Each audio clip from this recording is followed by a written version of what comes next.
दिलदार मुहम्मद मिठड़े जो अल्लाह दिखारे घर मुखे, अल्लाह दिखारे घर मुखे। मन ठार मुहम्मद मिठड़े जो अल्लाह दिखारे घर मुखे, अल्लाह दिखारे घर मुखे। सिक सालन खां आसीने में वनी पहुचा शाल मदीने में। सिक सालन खां आसीने में वनी पहुचा शाल मदीने में। पगदार मुहम्मद मिठड़े जो अल्लाह दिखारे घर मुखे, अल्लाह दिखारे घर मुखे। दिलदार मुहम्मद मिठड़े जो अल्लाह दिखारे घर मुखे, अल्लाह दिखारे घर मुखे। आचा मदीने जो पल पल हिते जियण थी पियो आ मुश्किल।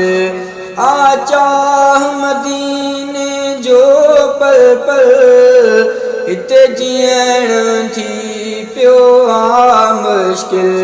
गमतार मुहम्मद मिठड़े जो अल्लाह दिखारे घर मुखे, अल्लाह दिखारे घर मुखे।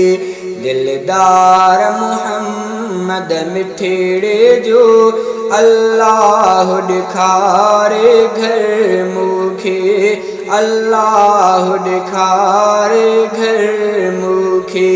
मन ठार मुहम्मद मिठड़े जो अल्लाह दिखारे घर मुखे, अल्लाह दिखारे घर मुखे।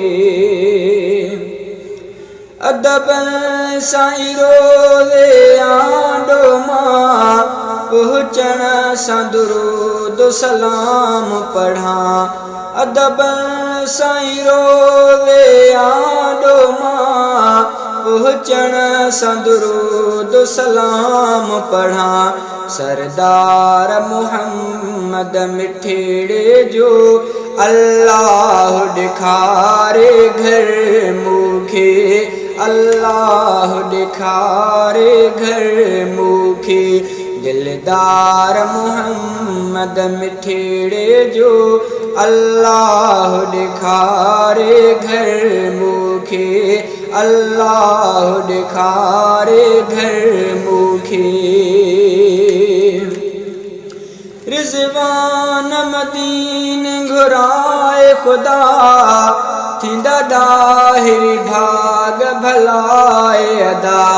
रिज़वान मदीन घुराए खुदा थींदा ॾाहिर भाग भलाए अदा, थींदा ॾाहिर भाग भलाए अदा।